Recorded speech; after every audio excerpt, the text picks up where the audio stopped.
Yang berhormat Datuk Yang di-Pertua, Yang amat berhormat Datuk Seri Menteri Besar, ahli-ahli yang berhormat, para pegawai kerajaan, tuan-tuan, puan-puan yang dihormati sekalian. Pertamanya saya merakamkan ucapan terima kasih kerana memberi peluang kepada saya untuk terus sama berucap dan menjunjung kasih di atas titah ucapan Duli Yang Maha Mulia Tuanku Al-Sultan Terengganu. Pada kesempatan yang terhad ini, ada tiga perkara yang ingin saya sentuhkan. Yang pertama ialah berkait dengan gesaan agar dirangka dan dilaksanakan perancangan ekonomi. Saya ingin menarik perhatian ahli-ahli yang berhormat tentang beberapa data dan indikator sosioekonomi rakyat untuk negeri Terengganu. Data dan indikator ini boleh kita rujuk daripada laporan sosioekonomi tahun 2020 yang dikeluarkan oleh Jabatan Perangkaan Malaysia, dan satu daripadanya telah dizahirkan dalam titah ucapan Duli Yang Maha Mulia Tuanku Al-Sultan.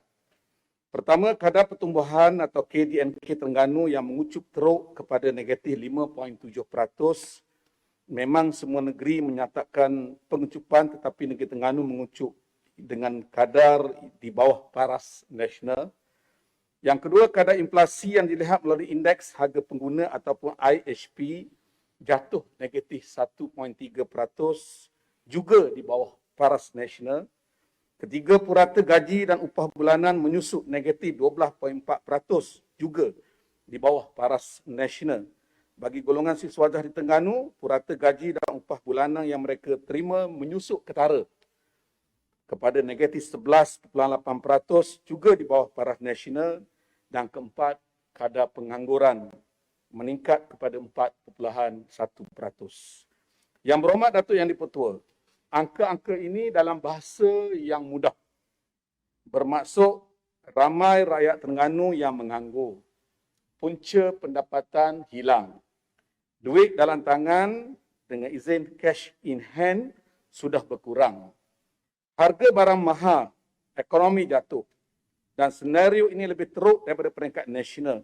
Inilah keadaan ekonomi rakyat semasa atau dengan izin People's Economy di Terengganu. Angka-angka ini juga menunjukkan kita tidak ada sebarang perancangan ekonomi sebenarnya.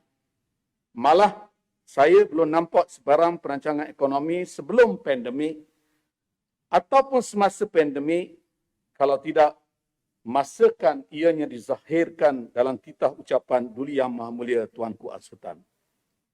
Saya membawa suara rakyat. Saya gesa kerajaan negeri, dan hal ini juga terkandung dalam titah ucapan Duli Yang Maha Mulia Tuanku Al-Sultan.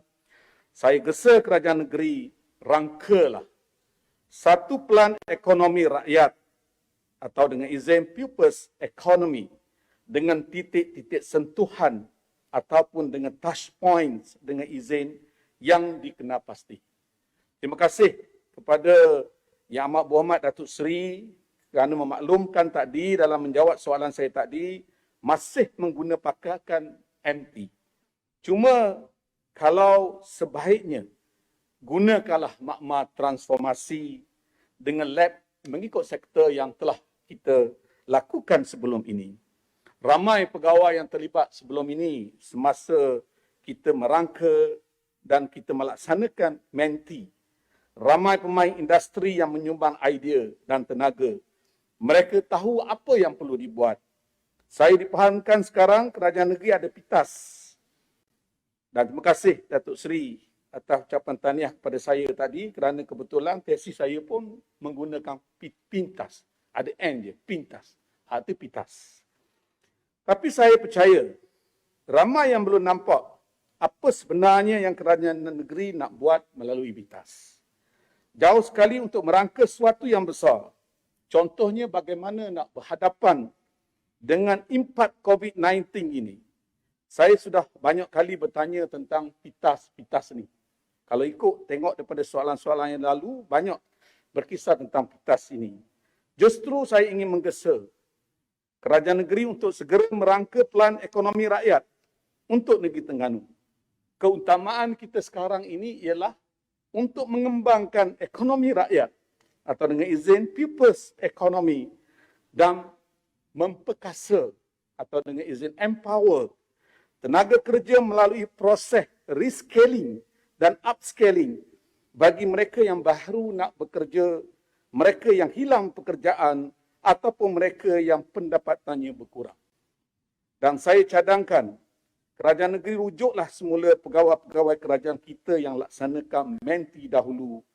Belajar daripada mereka dan janganlah terlalu bergantung kepada pendokong parti untuk buat kerja-kerja kerajaan lagi. Yang Berhormat Datuk Yang di-Pertua, berkaitan itu juga dengan isu perancangan ekonomi ini, saya nak mencadangkan kepada kerajaan negeri untuk dipertimbangkan. Pertama, pemberian bantuan one-off kepada mahasiswa dan mahasiswi anak Terengganu. Saya ingin cadangkan supaya kerajaan negeri mempertimbangkan bantuan one-off sebanyak RM300 kepada setiap mahasiswa dan mahasiswi anak Terengganu.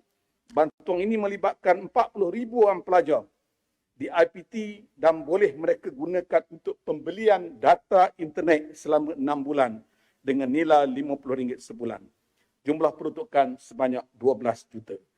Pembelian data internet ini hendaklah dibuat di kedai-kedai dalam negeri Terengganu dalam kita nak membantu industri ekonomi di setempat. Malah kalau boleh, Yang Amat Berhormat Datuk Seri tambahkan bantuan one-off kepada B40. Bantuan-bantuan ini bersifat one-off ini harus dipertimbangkan kerana dana raya sudah tidak ada. Kalau ada pun dikurangkan sepanjang pemerintahan kerajaan ini. Kita juga perlu segerakan penyaluran tunai ke tangan rakyat supaya mereka ada kemampuan untuk berbelanja dan menyumbang terus kepada ekonomi. Kurangkan perbelanjaan untuk infrastruktur seperti pembinaan bangunan baru, kerana saya yakin rakyat bersetuju bahawa infrastruktur di Terengganu ini sudah kebanyakannya sudah lengkap, dan kerana itu maka kita perlu memastikan apa yang kita laksanakan ini adalah untuk memulihkan ekonomi dengan cepat dan meluas berbanding penyediaan tunai di tangan rakyat. Kedua, voucher atau rebate untuk pelanggan hotel atau homestay yang berdaftar.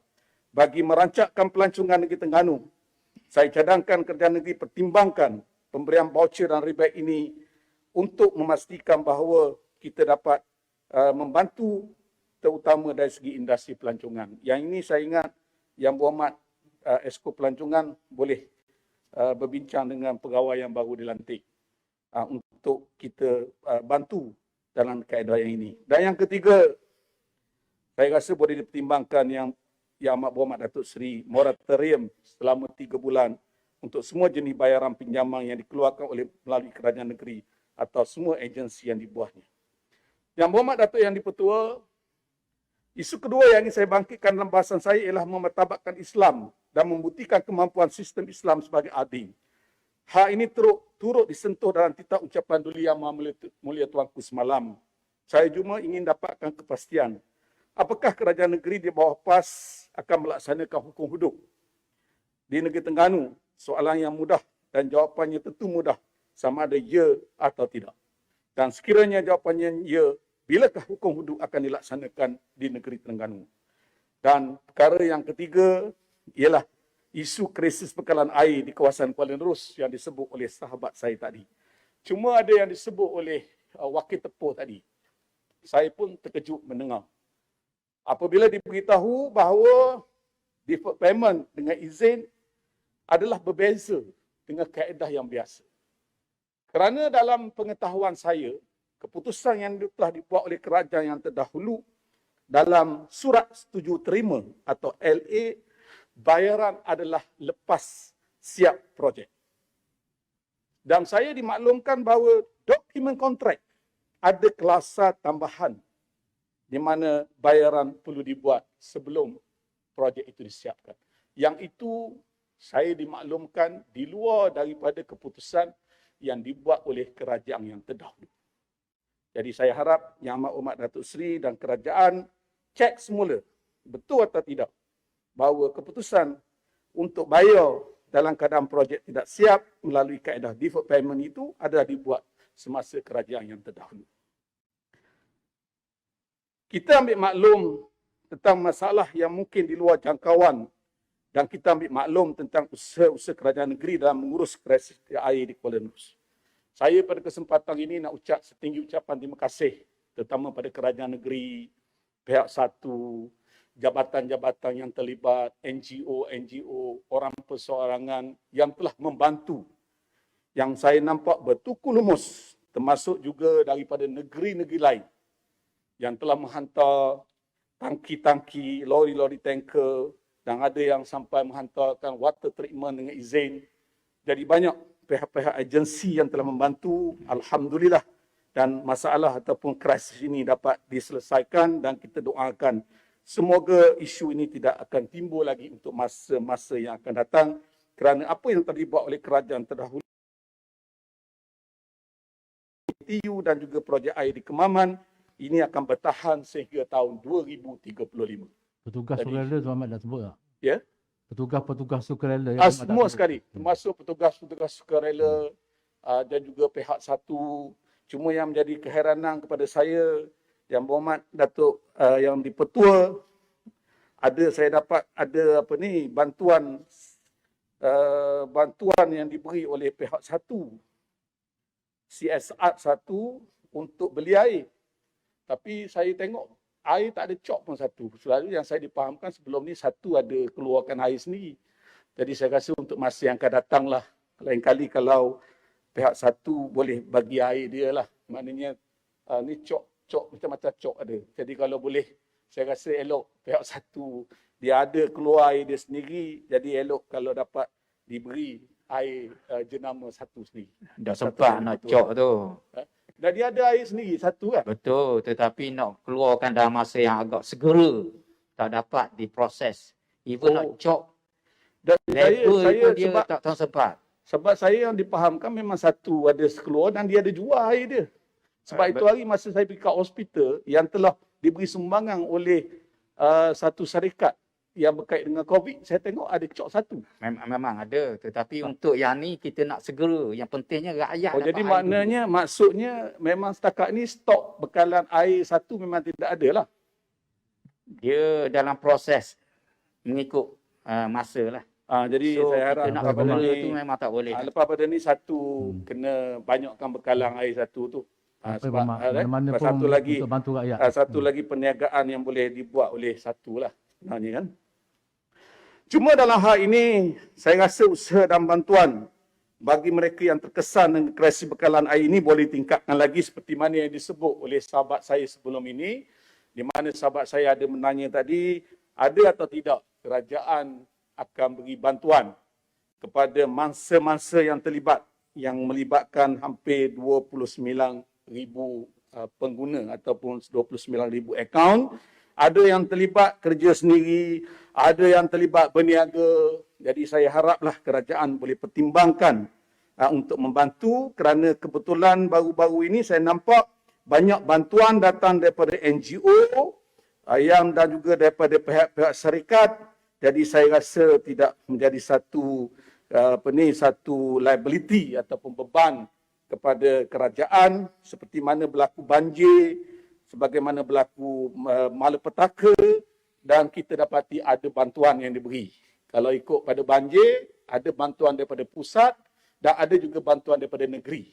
Dan saya rasa eloklah Yang Amat Berhormat Datuk Seri dan kerajaan dapat mempertimbangkan terutama kepada mereka yang terkesan dengan apa yang berlaku ini supaya diwujudkan satu bantuan untuk membantu mereka dalam saat-saat yang sebegini. Jadi kerana itulah saya harap bahawa kerajaan dapat memberikan satu bantuan yang terbaik terutama kepada mereka yang terlibat secara langsung lah. Dan saya harap jugalah supaya kerajaan juga mengambil iktibar dengan apa yang berlaku ini supaya boleh menjadi pedoman kepada kerajaan untuk membuat keputusan pada masa-masa yang akan datang. Dan satu lagi saya pohon juga kerajaan untuk melihat semula tindakan yang telah dibuat terhadap paip di kawasan Losong dan Bukit Datu supaya ditambahkan lagi lah 2 paip poli itu. Kalau sebelum ini saya dipahamkan 2 saja paip poli, baru boleh menyumbang 100%. Dan kalau dapat ditambah 2 lagi, kita akan dapat menyumbangkan 100% bekalan air untuk menjadi satu backup dengan izin kalau isu ini berlaku untuk masa yang akan datang.